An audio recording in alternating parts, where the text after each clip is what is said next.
반갑습니다. 세트 한자 제346강입니다. 오늘은 방향에 관련된 6개의 한자를 세트 한자로 해석해 보겠습니다.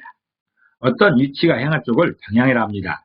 그런 방향을 큰 틀에서 구분하면 앞뒤, 좌우, 상하로 나눌 수 있겠지요.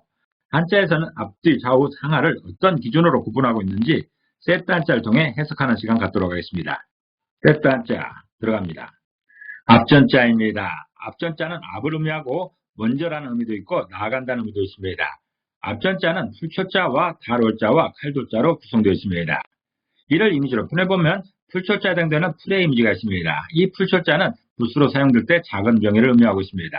그리고 달월자에 해당되는 몸의 이미지가 있습니다. 달월자가 붓으로 사용될 때는 몸육자에 붓으로 사용되는 경우가 제법 있습니다. 또 칼도자에 해당되는 칼의 이미지가 있지요.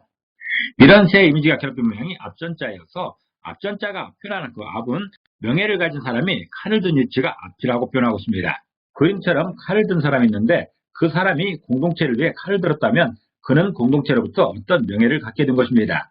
다시 말해서 공동체 명예를 짊어지고 칼을 든 것입니다. 이렇게 칼 든 사람이 있다면 그가 공동체의 어디에 위치하는 게 맞겠습니까? 참고로 명예에 관련된 부수를 살펴보겠습니다. 이 두 번 건자와 풀초변이 있는데 이 두 글자는 명예를 의미하고 있습니다. 이 두 글자는 사람의 어떤 상태를 표현하고 있습니다. 그 중에서 두 번 건자는 아무런 명예도 없이 자기 한 몸 건사하려고 열심히 사는 보통 사람들입니다. 머리에 두건을 하고 있다는 것은 땀을 흘리며 열심을 다하는 그런 사람으로서 보통 시민들인 것이죠. 그러나 마라톤에서 1등을 하면 월계관을 씌워주면서 그에게 특별한 명예가 주어집니다. 이 사람처럼 말입니다. 이 사람처럼 1등을 하게 되면 월계관을 씌워주면서 명예를 주는 것이죠. 그런 월계관은 풀로 만들어졌습니다. 예쁜 신부에게도 머리에 화관을 씌워주던 그런 풍습이 있었지요. 공동체가 결혼하는 신부에게 명예를 부여한 것입니다. 과거 시험에서 장원급제를 하게 되면 사무관대에 어사화를 머리에 올려주었습니다. 이 또한 풀로 만든 것으로 명예를 상징하고 있습니다. 이 풀초변은 그런 연유로 개인에게 주어지는 작은 명예라 해석하고 있습니다. 그래서 이 두 글자가 풋으로 사용될 때 두건 건자는 보통 사람이라 해석하고 이 풀초변은 작은 명예로 해석하는 게 좋을 것 같습니다. 공동체의 명예를 안고 칼을 든 사람은 반드시 맨 앞자리에 위치하게 됩니다. 이 사람처럼 말입니다. 그림처럼 칼을 높이 들고 공동체를 이끌어야 하는 것이지요. 앞전자는 명예를 의미하는 풀초변과 몸을 의미하는 달월자와 칼을 의미하는 칼도변이 결합해서 명예를 가진 사람이 칼을 들었다면 그가 서야 할 위치는 앞이라고 표현하고 있습니다.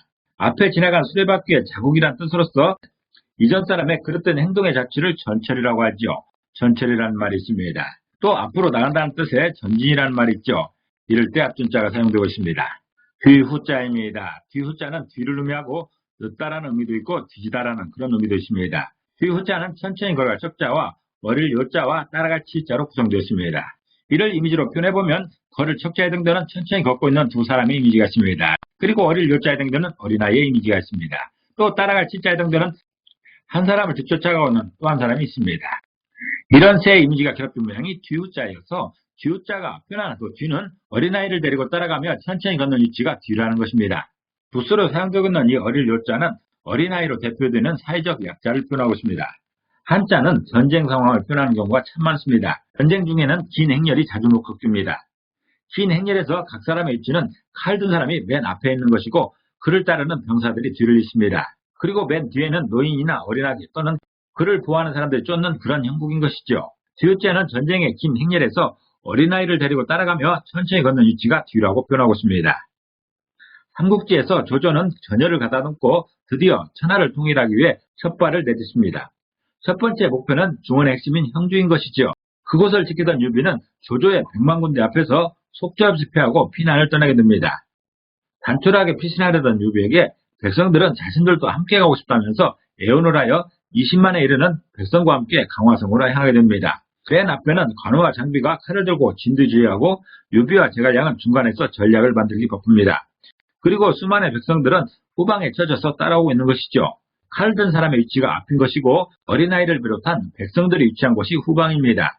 뒤로 물러서는 것을 후진이라고 하지요. 또 향하고 있는 방향과 반대되는 방향을 후방이라고 합니다. 이럴 때 뒤우자가 사용되고 있습니다. 윈자자입니다. 윈자자는 왼쪽을 의미하고 낮은 자리를 의미하기도 합니다. 그리고 증거라는 의미도 있죠. 윈자자는 한일자와 삐친 별자와 일할 공자로 구성되어 있습니다. 이를 이미지로 표현해보면 한일자에 해당되는 하늘의 이미지가 있습니다. 그리고 삐친 별자에 해당되는 화살표의 이미지가 있죠. 또 일할 공자 등들은 일하고 있는 사람의 이미지가 있습니다. 이런 세 이미지가 겹친 모양이 왼자자여서 왼자자가 표현하는 그 왼쪽은 하늘에서 비롯되어 일하는 방향이 왼쪽이라는 것입니다. 붓으로 사용되고 있는 이 한일자는 하늘을 의미하죠. 이 하늘은 기준을 말하고 있습니다.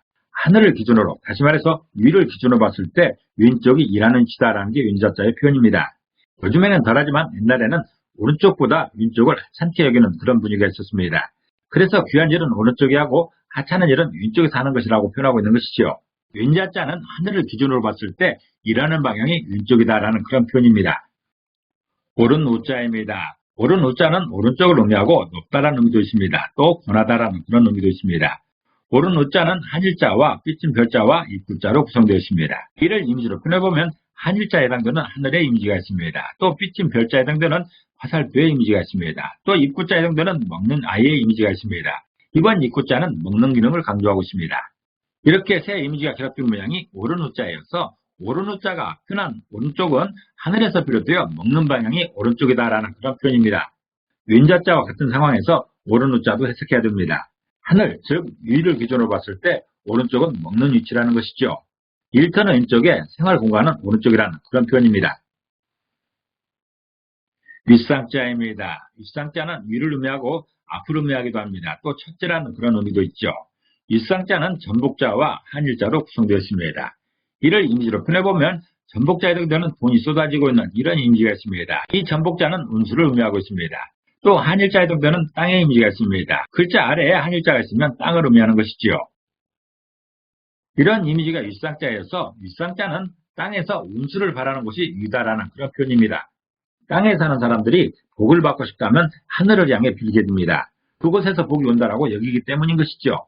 붓으로 사용되고 있는 전복자는 점치다라는 의미로서 운수를 의미하고 있습니다. 그래서 윗상자는 땅에서 운수를 바라는 곳이 위, 다시 말해서 하늘이다라는 그런 표현입니다. 이 윗상자는 하늘을 표현하고 있는 것입니다.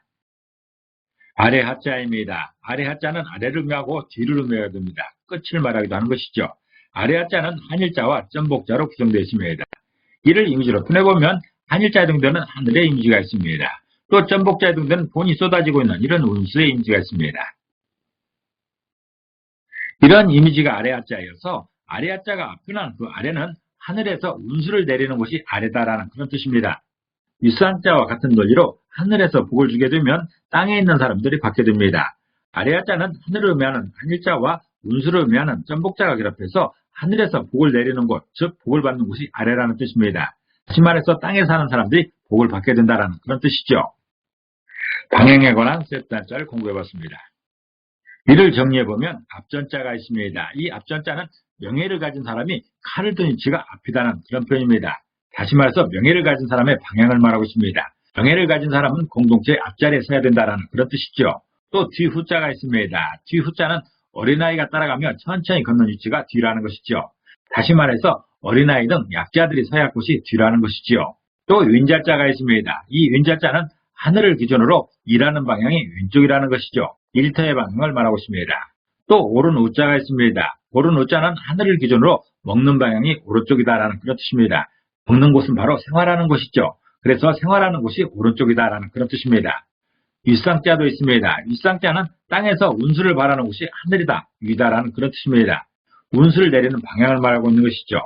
또 아래 하자도 있습니다. 아래 하자는 하늘에서 운수를 내리는 곳이 아래다라는 그런 뜻이죠. 땅을 말하고 있습니다. 운수를 받는 방향입니다. 어떤 방위를 향한 쪽이 방향인 것이죠. 그 방향을 표현하고 있는 대표적인 6개 한자를 살펴봤습니다. 앞, 뒤, 좌우, 상하를 표현하고 있는 것인데 이 중에서 앞은 명예를 가진 사람의 위치입니다. 또 뒤는 약자들이 서 있는 곳이죠. 왼쪽은 일터의 방향인 것이고 오른쪽은 생활하는 방향입니다. 그리고 윗상자는 하늘을 표현하고 있는 것이고 아래 하자는 땅을 표현하고 있습니다. 오늘은 방향에 관련된 6개 한자를 세트 한자로 해석해봤습니다. 우리 삶이 복잡할수록 여러 방향으로 흔들리지 말고 중심을 잡는 평안한 하루 되시기를 기도합니다. 감사합니다.